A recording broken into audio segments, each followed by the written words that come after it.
Shalom, shalom, shalom. Bienvenue à notre émission Asubuhi na Yesu. Moi, c'est le pasteur. Bienvenue, Matin d'Akibangalo. Je salue toutes celles et tous ceux qui suivent régulièrement notre émission Asubuhi na Yesu. Vous avez de très bonnes conditions d'écoute. Asubuhi na Yesu, qui signifie dans l'une de nos 4 langues nationales, le matin avec Jésus.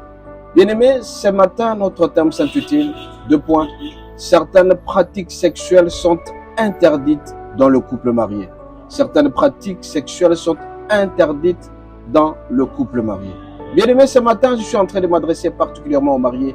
Un homme ou une femme qui est marié, c'est quelqu'un qui a respecté certaines procédures. C'est-à-dire, vous avez été marié coutumièrement, vous êtes allé à l'église, vous avez votre bague. À ce moment-là, ce message vous est adressé spécialement. Bien-aimés, certaines pratiques ne sont pas bonnes dans le couple parce que tout simplement, ces pratiques sexuelles peuvent donner l'occasion à ce que le diable puisse entrer dans votre couple. Puisse donner l'occasion à ce que certains maris de nuit entrent dans votre couple ou tout simplement certaines femmes de nuit. Raison pour laquelle, bien aimés, nous allons nous focaliser sur le passage suivant. Genèse 2, 18e verset, Genèse 2, 24e verset, Genèse 2, 25e verset. Nous lisons au nom de Jésus. Genèse 2, verset 18. L'Éternel Dieu dit, il n'est pas bon que l'homme soit seul, je lui ferai une aide semblable à lui. Genèse 2, verset 24. C'est pourquoi l'homme quittera son père et sa mère et s'attachera à sa femme, et ils deviendront une seule chair. Je nous prenons verset 25. L'homme et la femme étaient tous deux nus. Ils n'en avaient point honte. Bien aimés, la première pratique qu'il faut éviter dans le couple, c'est la masturbation. Cette masturbation, c'est tout simplement une autosatisfaction. À un certain moment, quand l'homme favorise à ce que la femme le fasse, c'est tout simplement permettre à ce que le diable puisse entrer. Il y a même certaines femmes qui autorisent à leurs hommes de faire la masturbation. C'est très dangereux. On risque de faire entrer dans les pensées le diable. Et le diable viendra perturber complètement votre couple.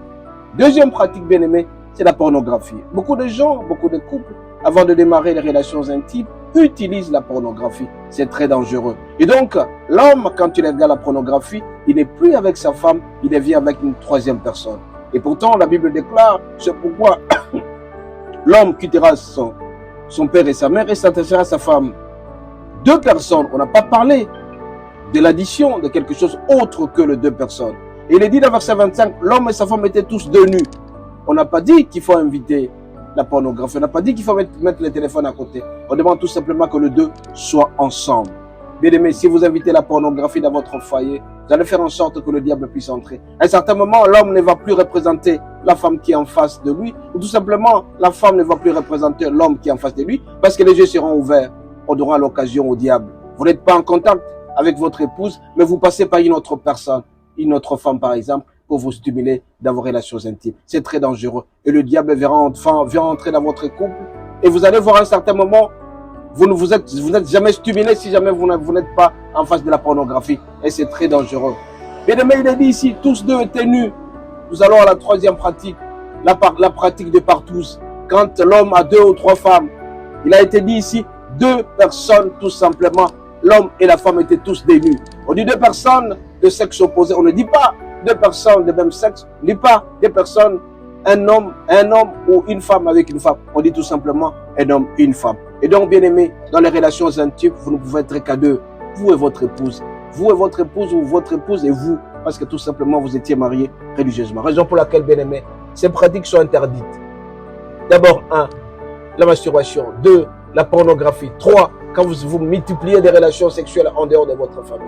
Raison pour laquelle ce matin, bien aimé, je vous en supplie, pour que vous puissiez vivre dans la paix, dans la joie, n'invitez jamais un certain diable dans votre vie à travers les femmes de nuit ou des maris de nuit qui peuvent venir à travers la pornographie. Aucun homme, à un certain moment, un homme n'est jamais satisfait si jamais ne jette pas un coup d'œil sur la pornographie. La femme de même, tout simplement parce que nous sommes habitués à cela. Raison pour laquelle, bien aimé, faites attention au téléphone. Le téléphone devient la troisième personne. Les films pornographiques deviennent la troisième personne. Et pourtant, Dieu ne sera jamais là. Si vous continuez dans ce sens-là, bien aimé, vous n'allez plus vous sentir heureux si vous êtes en face de votre épouse. Vous n'allez jamais vous sentir heureux si vous êtes en face d'une autre femme. Raison pour laquelle ce matin, bien aimé, je vous en supplie, faites attention à ce que vous faites. Vous voulez demeurer dans la joie, être productif. Et si jamais votre épouse est malade, ou si jamais votre mari est malade, allez vous faire soigner. Dieu a dit, il guérit toutes les maladies.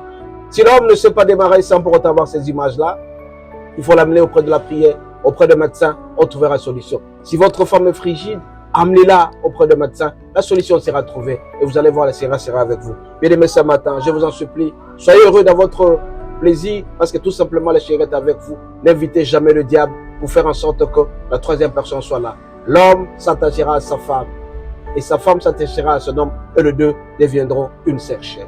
Soyez bénis et à la prochaine. Je tiens à rappeler notre numéro de téléphone, plus 243 81 32 11 705.